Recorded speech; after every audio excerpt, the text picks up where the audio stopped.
Well, hello, everybody. This is Andy Campbell, the Deadhead Rev, welcoming you to a lovely view from heaven, my podcast where I explore songs of the Grateful Dead, the life on the road, and my faith as an ordained minister in the Christian church and trying to share that with you. It is an absolute joy to have you with me today. Please subscribe and like what we're doing and give a shout out to Reverend Ian Lynch, Birdsong. He is the producer of the show, and you're going to see him every once in a while before and after things. And I do appreciate his work on this, and I'm so glad that you have joined us for this episode. Today we're going to talk about the song Scarlett, Begonias, and I'll have a guest coming on to talk about their experiences with that song. And what a great song it is. You know, I got to see it played before. In fact, it was on my first show. I got, just a Scarlet Fire. I got a Scarlet Fire on my first show that I got to see. So, I'm thinking about that first show, and I've been thinking about a friend of mine recently, and his name is Rick. And Rick died, I think it's been 4 or 5 years now, maybe at least that long. And Rick was my mentor, and he was kind of a legendary taper, and just did some amazing things, parlaying that into a love of so much more than just the music of the Grateful Dead. He got into taping anything he could, got into a network of people who had soundboard stuff, and he was able to share some great tunes with me. But anyway, been thinking a lot about him lately, been thinking a lot about other experiences. I want to tell you, if you're watching this, it probably means you knew something about the sermon series that I preached. I'm finished with it, and I got to tell you, it's been a great experience, and it has been it's been really uplifting, validation from folks, and I appreciate it. Hopefully we can do more to make some of these connections going forward. And I want to tell you a little bit about some of the things that happened during the sermon series. And I met so many great people who came to hear what I was having to say, which, that's kind of humbling if people think that you might have something worth hearing and they come to listen to you. And I was taking that seriously, and I really appreciated how many of the deadheads that came out, and who came out twice, 3 times, 4 times, and folks, I got to tell you, on a local level, it's been very successful. It's opened up a world for folks. I think it's opened up a world for me, most of all, having some faith that this was what needed to be done, and this was having to trust God to say, yeah, Andy, go ahead and do this. I had no idea where it was gonna lead. I got to tell you, the month of January, my kind of closing benediction has always come from Scarlett Begonias. Every once in a while you'll get shown the light in the strangest of places if you look at it right. And I think that message is pretty clear to everyone who's been coming, and I want to continue that. But I need to add something to it in what I've been feeling these days, and it comes from Lost Sailor, Saint of Circumstance. I don't know what I'm going for, but I'm going to go for it for sure. I wish I had a vision where all this was going to end up. I have no clue how this is all going to finish, how many of these podcasts we're going to do, what's going to happen at my church locally. But I got to tell you, there's just a good sense of excitement with what's going on, and I do appreciate each and every one of you. At the local level, though, with my church folks who were kind of looking at me wondering, is he lost his mind that he's going to preach about this? I'm so grateful that they trusted me, because they've all been converted. I'm not sure they've been converted into deadheads, but they do believe that the gospel message, the message of Jesus that I hold so dear, has always been about expanding the invitation. Always more and more people. Always more and more people being welcomed at the table. That's the great thing. I love my church. We do communion every week. We reenact, remember, observe the sacrament of sharing the bread and cup as Jesus did the night before he was betrayed, as we read our scriptures. And I'm glad that we do that in a way that is always expanding and opening up. So I'm grateful for all of you.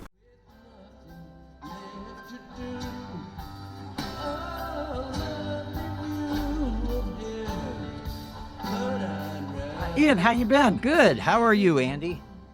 You're looking chipper today?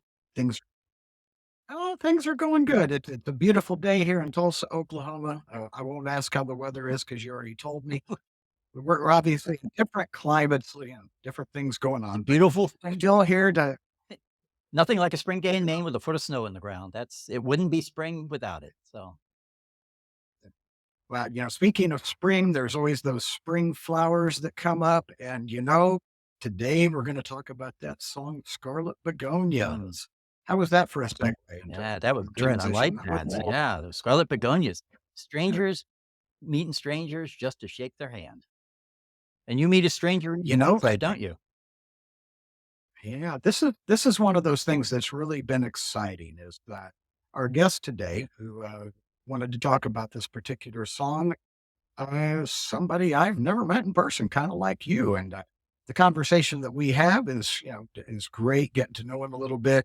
And we kind of met through the sermon series that I did at my church in January of 2024 with the Grateful Dead, and he was interested, and we become good friends. And just as you and I have, and it's been a joy to uh, interact with some people who were like-minded and wanted to talk about similar experiences like you and I have, how they have that intersection.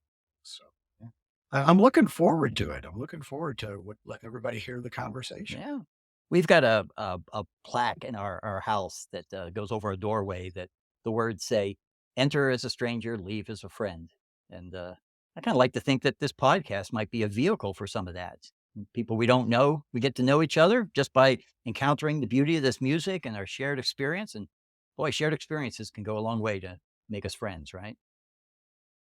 Absolutely. Absolutely. Yeah, I hope this does continue to bring people together and not only you and I being able to meet new folks, but folks who might comment or, subscribe or share the podcast. That'd be great if you guys were hanging out. Who knows? Next time we all might be able to get together in person. Could be coming up before you know it. So, anyway, without any further delay, let's go ahead and get to the rest of this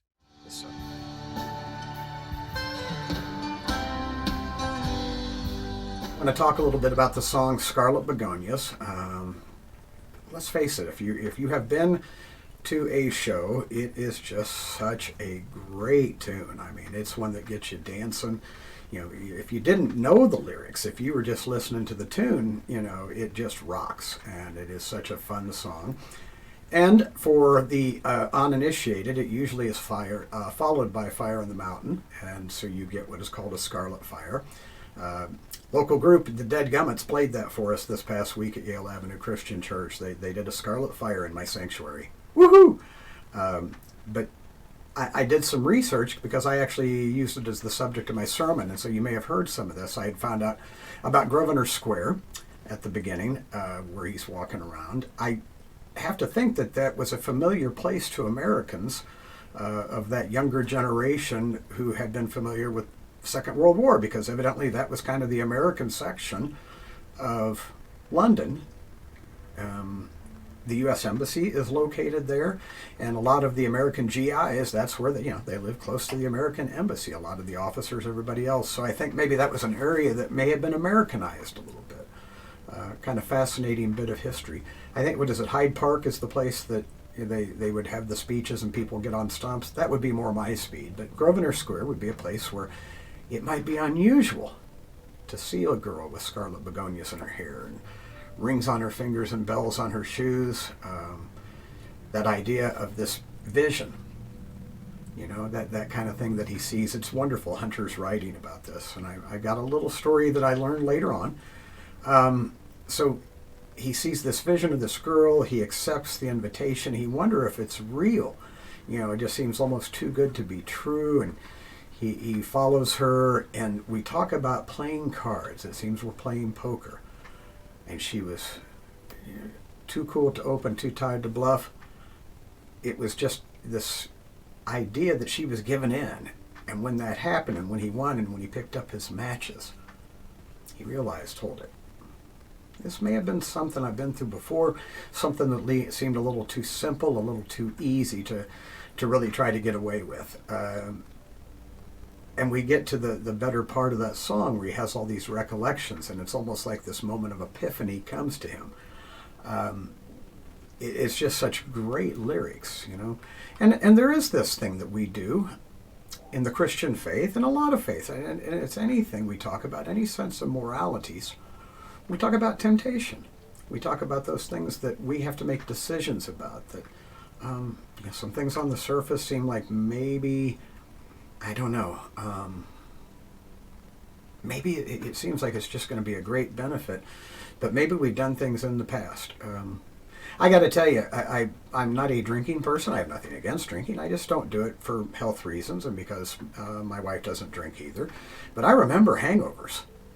And I got to tell you, that wouldn't be something I'd want to re-experience. Not that this girl with the, who's into the blues is something like that. He'd been there before, and then I love the lyrics. Well, I ain't often right, but I've never been wrong. Or I ain't seldom right, but I've never been wrong. It seldom turns out the way it does in a song. And then we get that wonderful, once in a while you get shown the light in the strangest of places if you look at it right. Fascinating, isn't it? Just absolutely beautiful that it turns out that way. So the song goes on, it jams out, and we get the images of the Heart of Gold band, strangers stopping strangers, the sky was yellow and the sun was blue.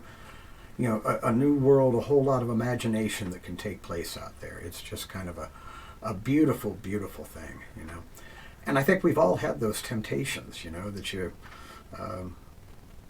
that once you've learned from them, there's a sense of wisdom in this song. So I just absolutely love the message here. There's so much in it. And to me, what's great about some of the songs of the Grateful Dead are very similar to when you might hear a parable.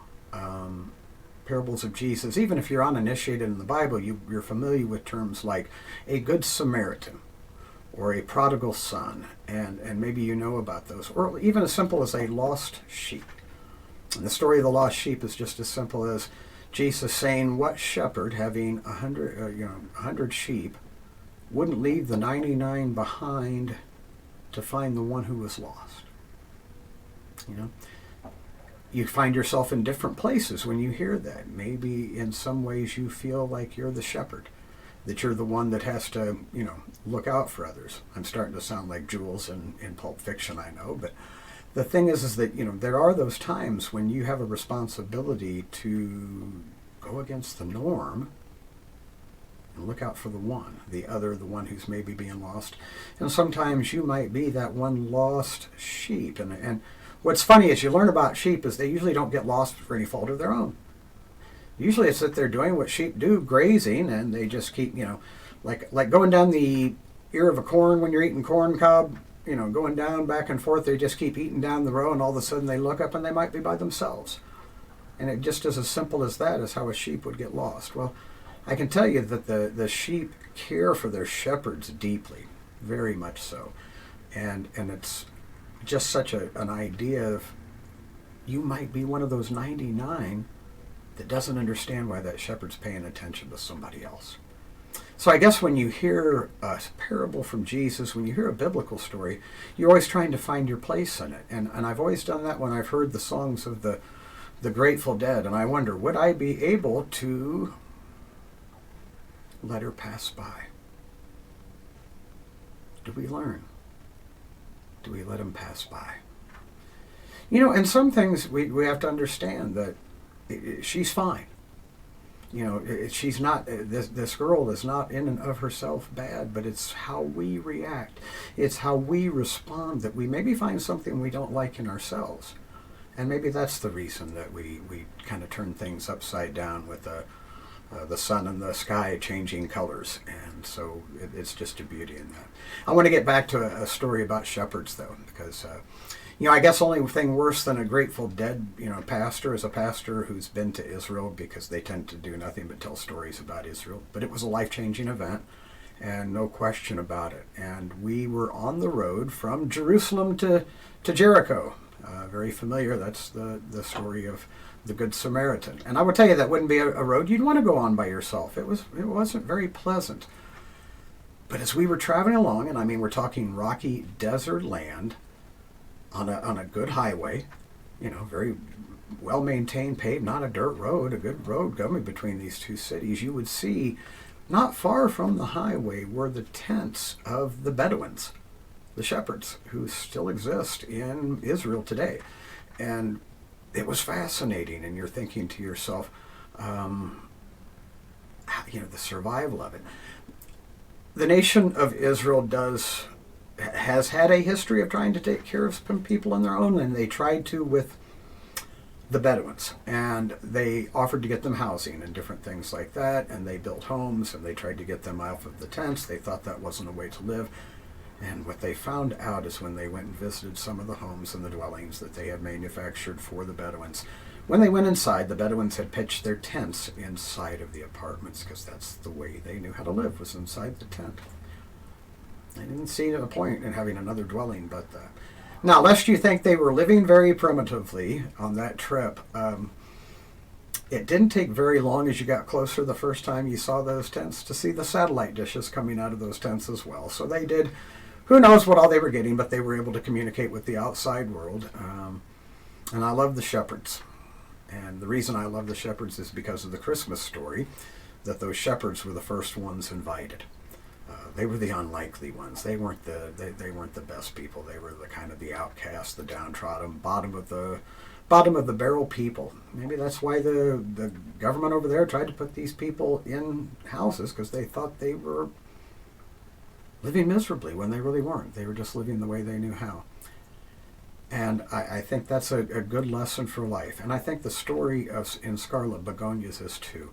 Sometimes we may look at something and we think we know what's going on and we think we know what is best, but in reality, we have to trust what's best for us. And when we see somebody else who's looked at us and they've decided, well, maybe we aren't their cup of tea. When we're on the other side of this story, when we're the girl with the scarlet begonias in our hair, we have to recognize that for somebody else, we may be that thing that they need to let go of, and give them time. You got to give people time and space. It's all about expanding and inviting. It's never about coercing. It's never about forcing anything on anybody. I suppose that's one thing that Christians and ministers are often, accused of doing is, forcing people to listen to the Bible and listen to the message. And, it's just as bad for deadheads. You've got to listen to this version of Scarlet Begonias. It's the best one. So, well, we're going to explore at least one version of the song here shortly. And again, it's a beautiful tune. Here's a little story. Robert Hunter wrote that song about his wife. The girl with the scarlet begonias was his wife, and he hasn't looked back since. So my buddy Jerry told me that story. I'll give him all the credit in the world for it.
Well, hello again, everybody. This is the Deadhead Rev, Andy Campbell, and I want to thank you for being here for this special podcast.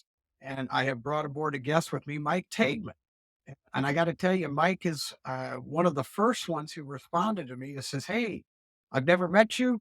Probably, we may never meet in person, but I want to be a part of this." And so I was so grateful to meet a fellow traveler along the road who was ready to share some stories.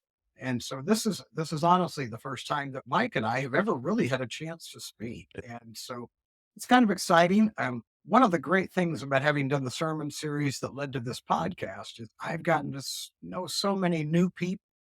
I told my wife, I've accepted friend requests from people all over the country, and I celebrated a birthday recently, and I had all these birthday, wishes from people I've never met before. They Right? were brand new.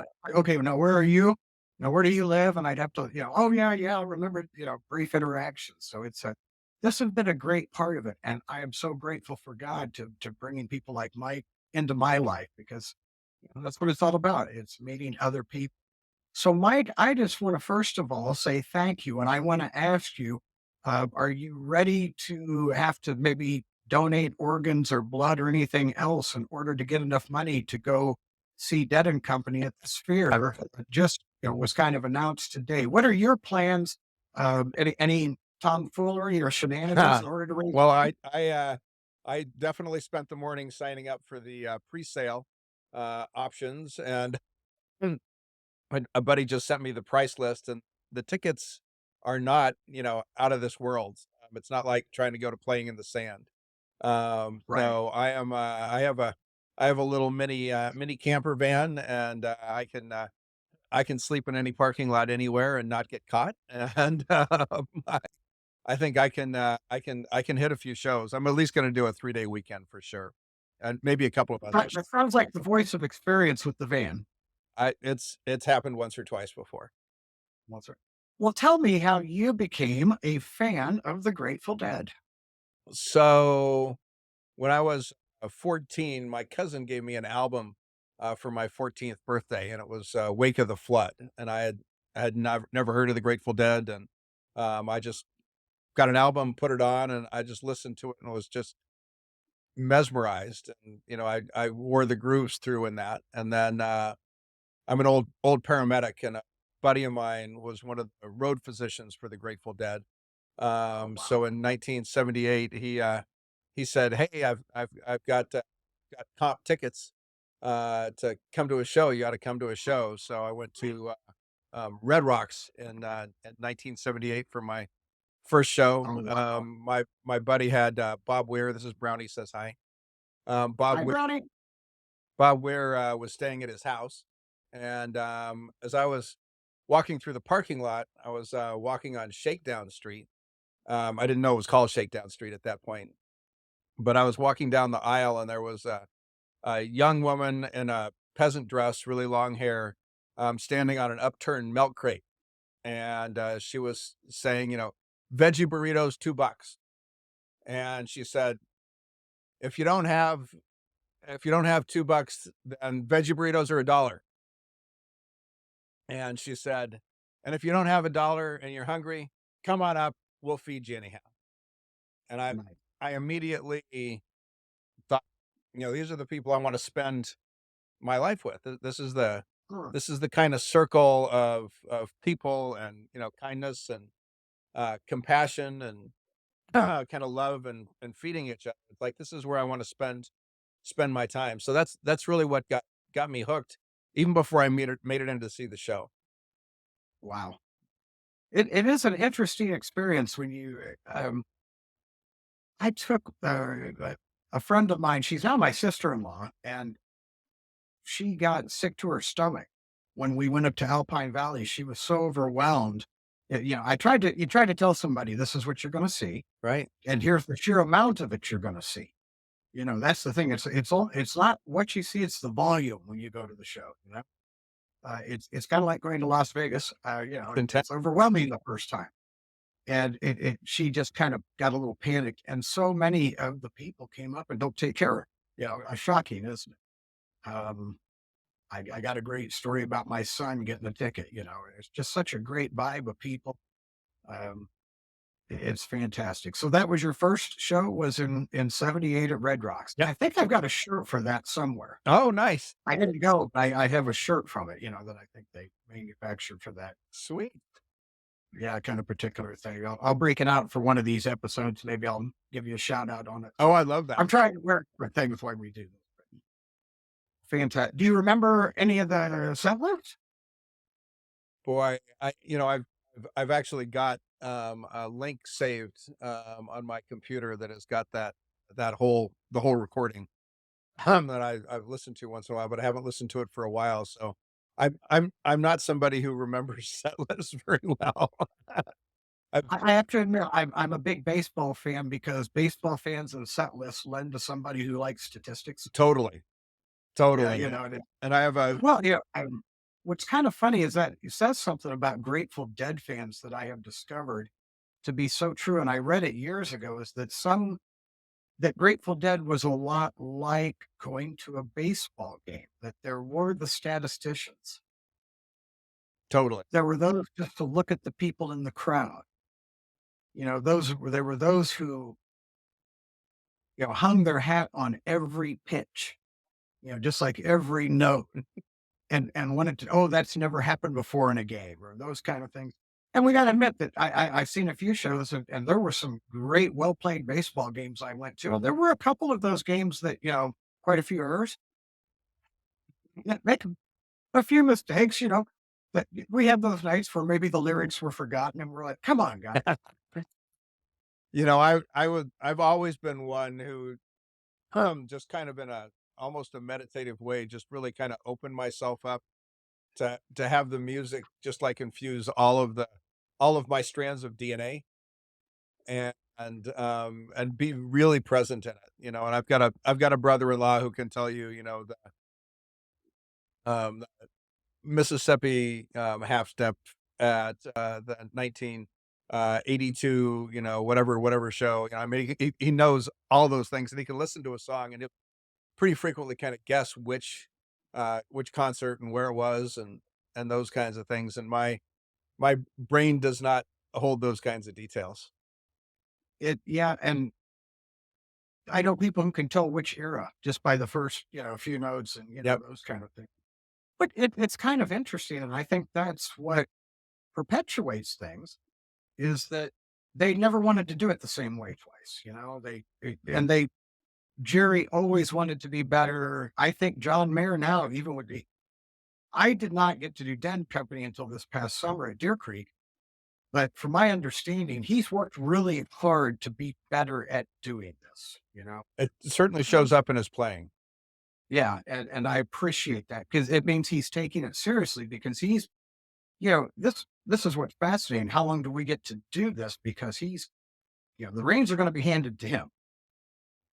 Him I mean, that's at least not the reins, but the catalog is his now. or Criminy or OTL. I mean, there's a genre of folks there that are definitely holding it. And I saw Dark Star Orchestra last Saturday at the Wiltern in LA. And they put on a smoking show. I haven't seen him. And that's when I'd love to go see them sometime. And here's what's funny. I bet I've seen 20 different Grateful Dead cover bands, Right? over the years. Yeah. I see the cover bands all the time and it's just still fun. It's just all fun. Yeah. It's a blast. I'm so thankful I discovered one here locally that they do a bluegrass version of the songs. And Oh, that's fun. I think they're going to become the house band at church if I have anything to do with it.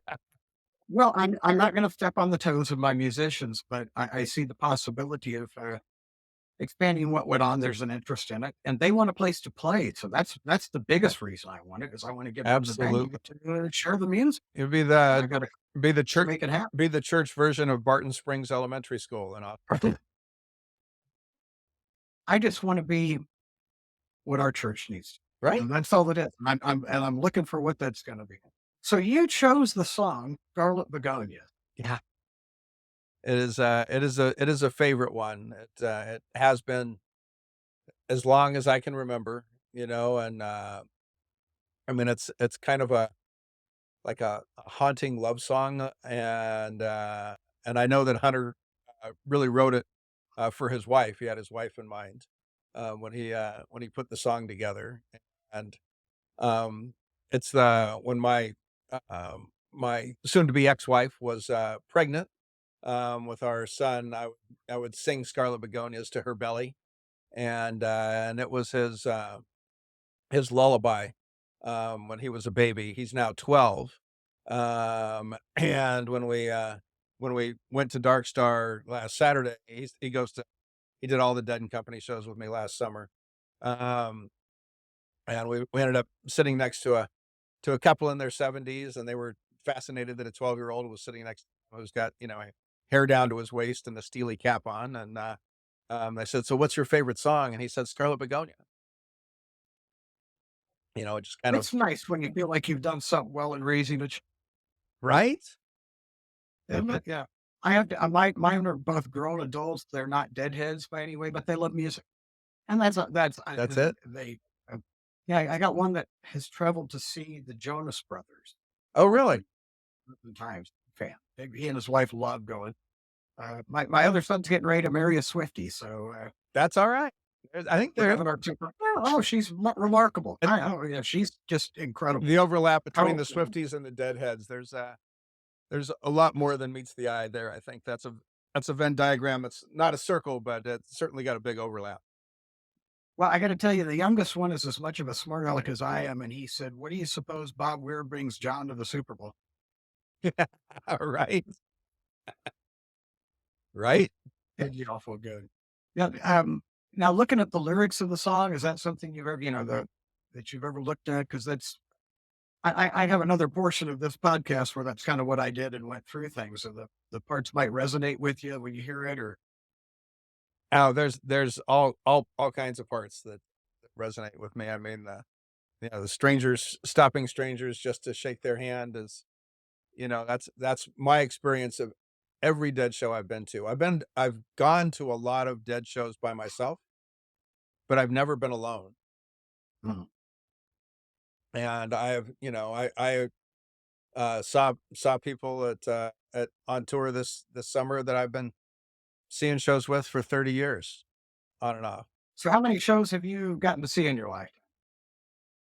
Uh, Probably, I know you're not the statistician. yeah, Just a little over 100 with Jerry, and then with between, you know, Rad Dog and Planet Drum and the other ones and Dead and Company and all the various iterations, Phil and Friends. Phil Lesh and Friends. Don't forget Phil Lesh and Friends. I've seen a lot of I did Full Lesh and Friends tour a few years, so probably probably somewhere between 550 and 600.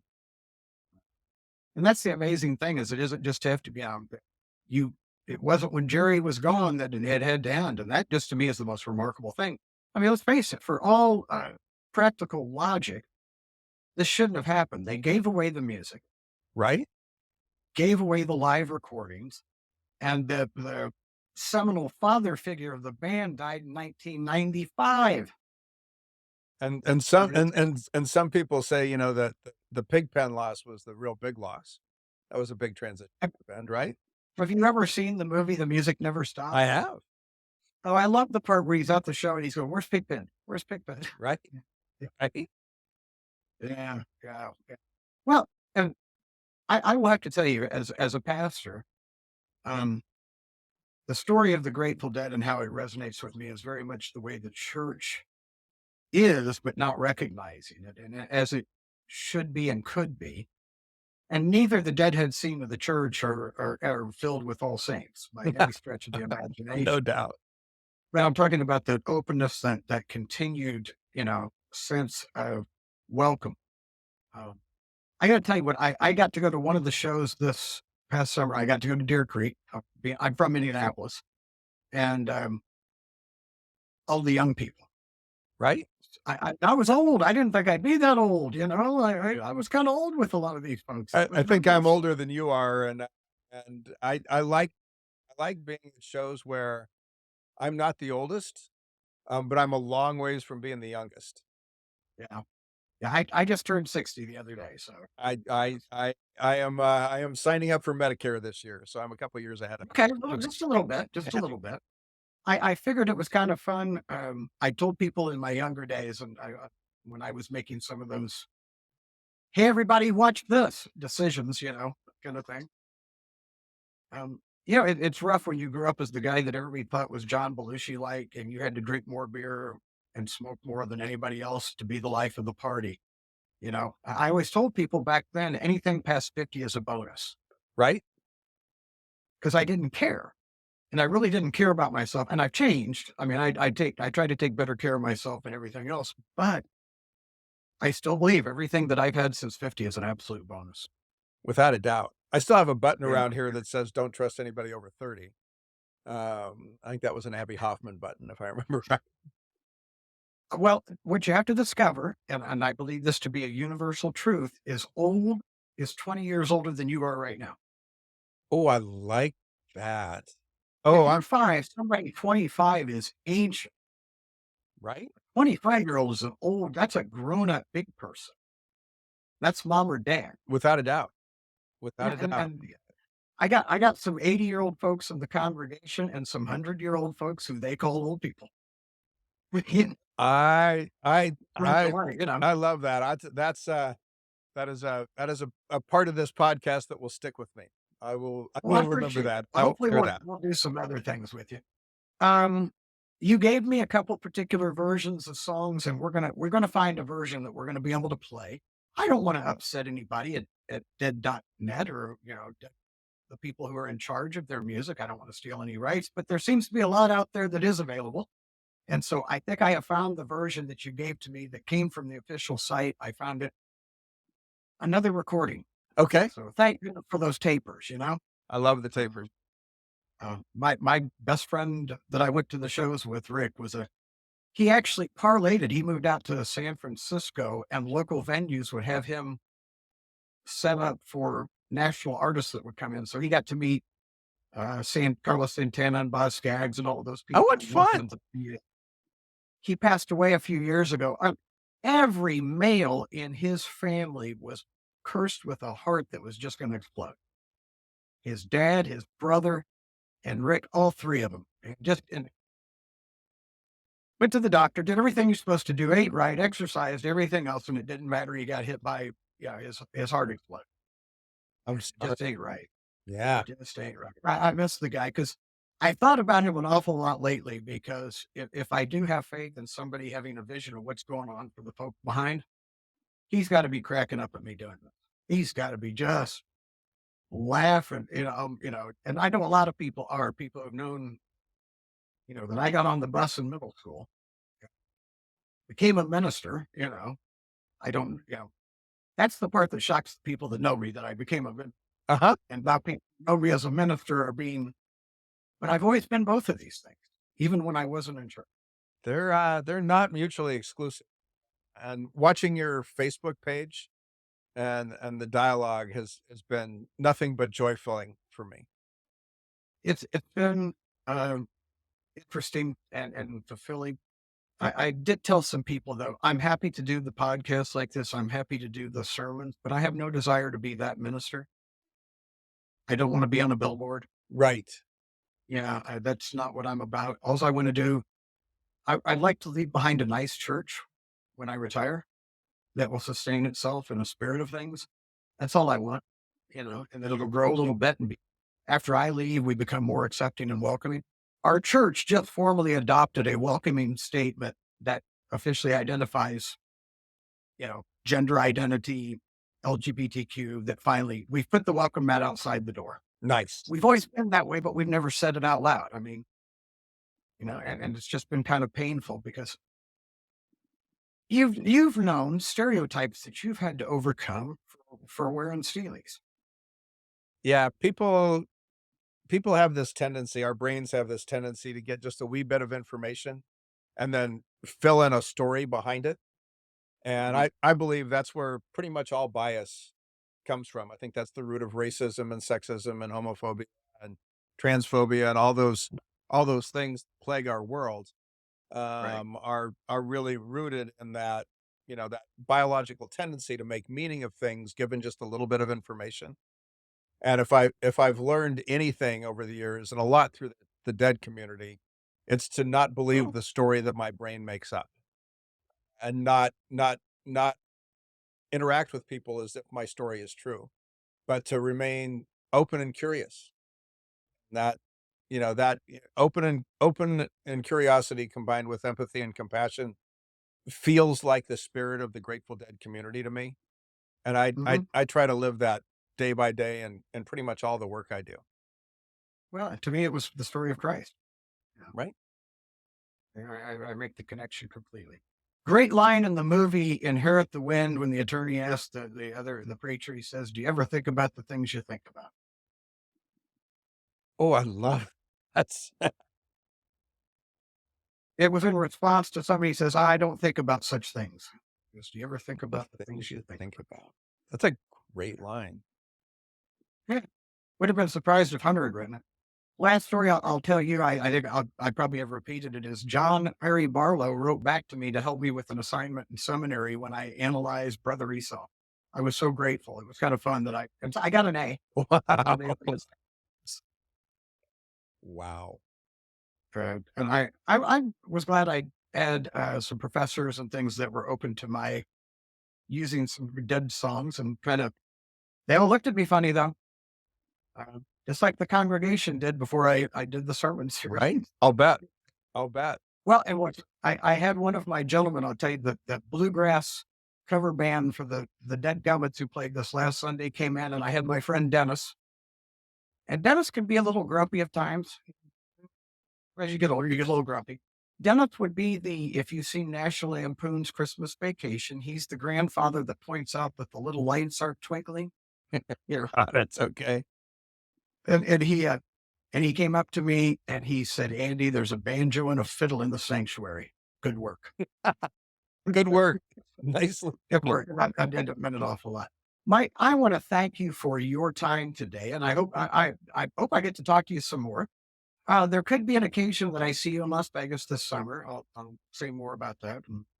I would love that, and if I come to Tulsa, I'm coming to your church, so So I will tell you, being from Indianapolis, here's my dream show. If I get to see just one, is Awakening in Las Vegas on a Sunday morning, going down to the sports book and watching my favorite sporting event of all time every year, the Indianapolis 500, and then going to Dead and Company that night. That would just be, I mean, that would be an Andy day if you could put a Pacers game in there somewhere in the playoffs, because that's a possibility. That's always the same weekend as NBA playoffs. absolutely.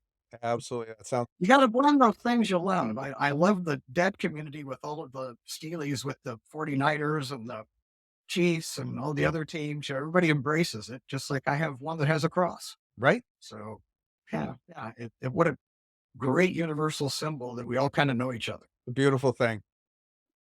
All right. Well, thank you again, Mike, and everybody. We'll be back with you with another guest on our next episode. This is the Deadhead Rev, Andy Campbell, saying, "I'm not sure where I'm going to, but we're going to get there for sure." Just keep it to yourself. God bless you all. We'll see you next time.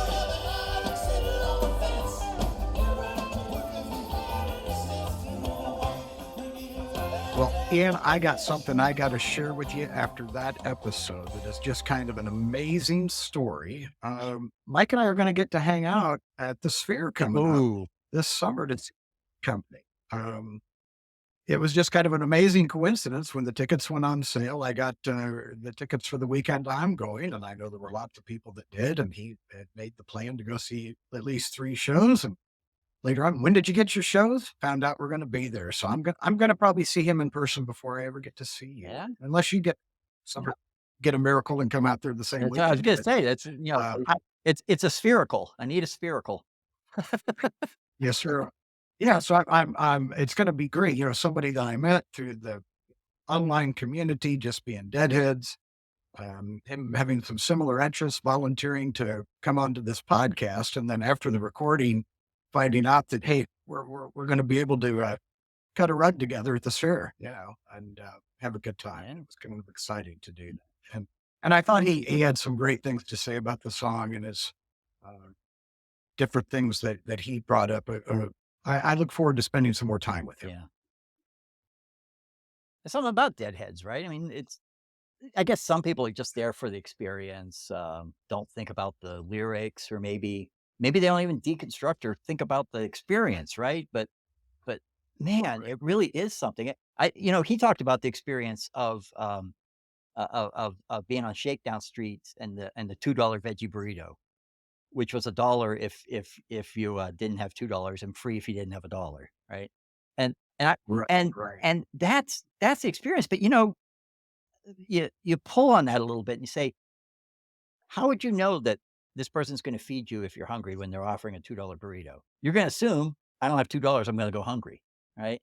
You're not going to assume somebody's kindness unless they demonstrate it and tell you. And I know you've talked about your church, and you talked about in this episode that your church has voted to become open and affirming, making it clear that the LGBTQ community is welcome in your church, because they don't know if you don't say it.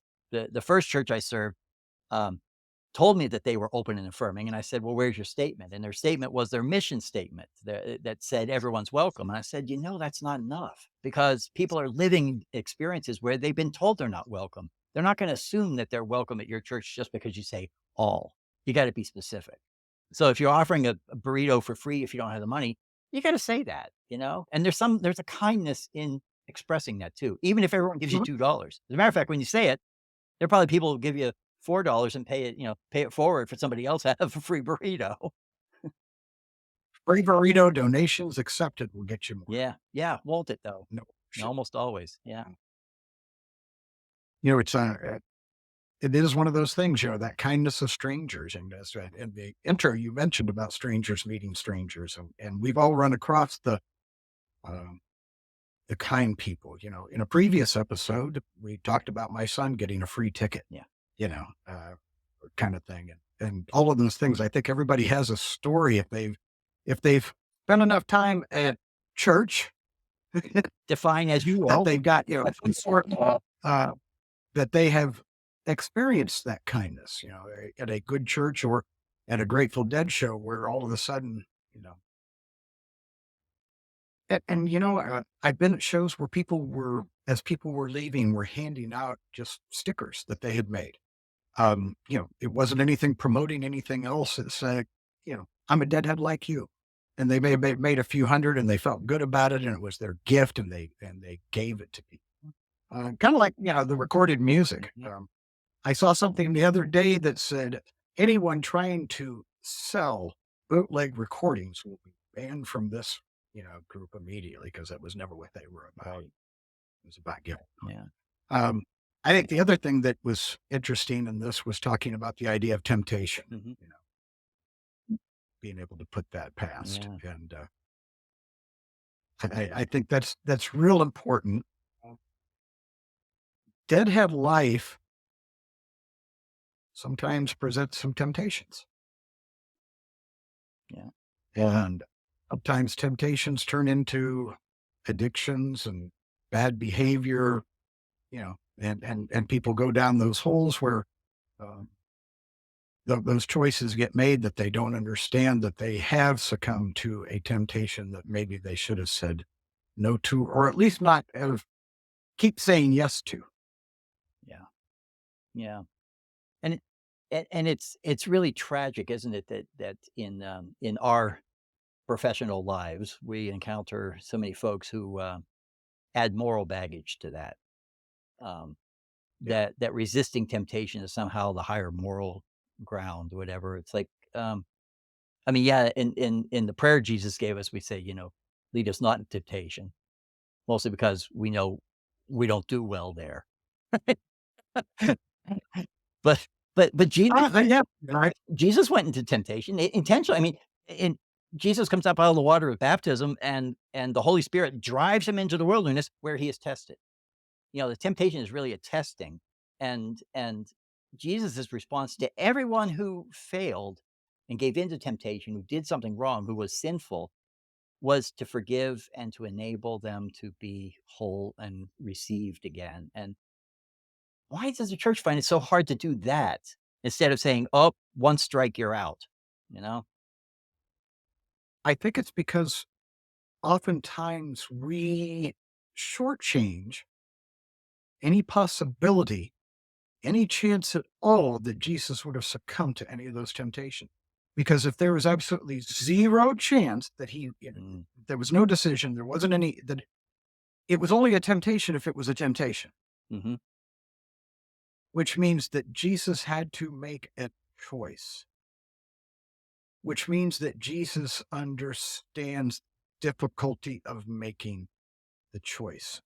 And only through that is forgiveness offered because of the human experience of the Yeah. temptations. And it seems that those temptations come to the church over and over again. Uh, it seems to me that what you and I would define, and people can Google this if they don't know, the prosperity gospel seems to offer all of the same things that Jesus was offered during those 40 days. And Mhm. it yeah, and I'm telling, if I could tell somebody, hey, if you just do this, you'll have this week's Powerball or Mega Millions numbers, and you do all of this, it's going to be very difficult for one of us to say no. Yeah. And, it's funny. I mean, Jesus has to be human or it doesn't work too. Because if Jesus is just God, then of course, you're offering me stuff I already have. Right? Um, and but one of the things I find most curious about the temptation stories is that Jesus is really being tempted to the wrong good in some of them, right? Turn the stones into bread. What's wrong with turning stones into bread? Actually, that sounds like a really good idea when people are hungry, but he doesn't do it.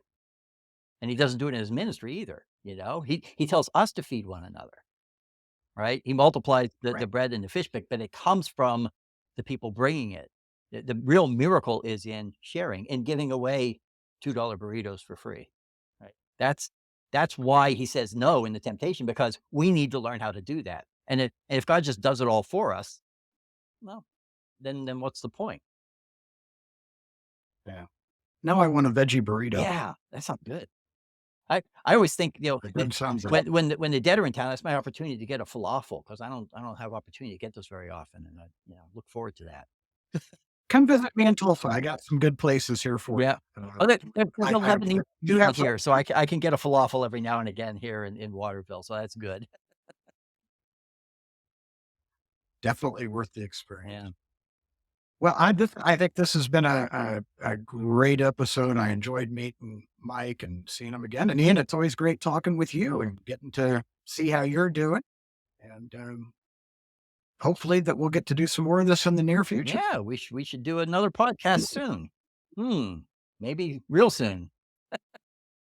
I think we'll get that done. I That's think right. we'll get that.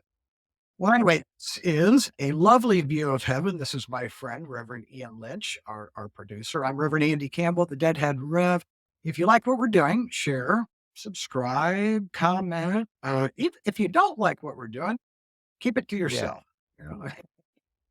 Or if you got some constructive criticism, we're glad to hear that. And connect with each other. I mean, this is what it's all about. Strangers stopping strangers, get to meet new people and talking about our experiences. Because the one thing is, you notice when people are talking about the Grateful Dead together, they're always smiling.